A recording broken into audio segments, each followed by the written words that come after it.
நேற்று கனவில் விலங்கு வந்ததா? அதற்கு பின்னால் என்ன அர்த்தம் தெரியுமா? யானை கனவில் வந்தால் செல்வம், வெற்றி, உயர்வு வரப்போகிறது. பசு வந்தால் குடும்பத்தில் அமைதி, வளம், நல்ல நேரம் ஆரம்பம். பாம்பு வந்தால் சிலர் எதிரி என்கிறார்கள், சிலர் அதை கடவுள் அருள் என்கிறார்கள். நாய் வந்தால் உண்மையான நண்பர் உதவி கிடைக்கும்.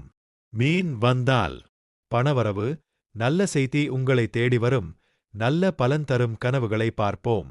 யானை செல்வம், பதவி உயர்வு, வெற்றி. பசு குடும்ப நன்மை, வளம், அமைதி. குதிரை வேகமான முன்னேற்றம், பயணம். மயில் மகிழ்ச்சி, திருமண யோகம். மீன் பணவரவு, நல்ல செய்தி. நாய் நண்பர் உதவி, பாதுகாப்பு. எச்சரிக்கை என கருதப்படுவது.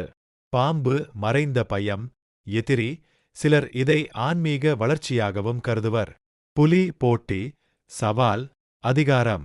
குரங்கு மனக்குழப்பம், நிலையற்ற நிலை. எலி சிறிய தொந்தரவு, இழப்பு கவனம். பூனை ரகசியம், சந்தேகம், உள்ளுணர்வு. ஆன்மீக அர்த்தம். பாம்பு, கருடன், பசு போன்றவை சில சமயங்களில் தெய்வ அருள் அறிகுறி என நம்பப்படுகின்றன. இந்த வீடியோ பிடித்திருந்தால் ஓம் நமசிவாய என காமெண்ட் பண்ணுங்க.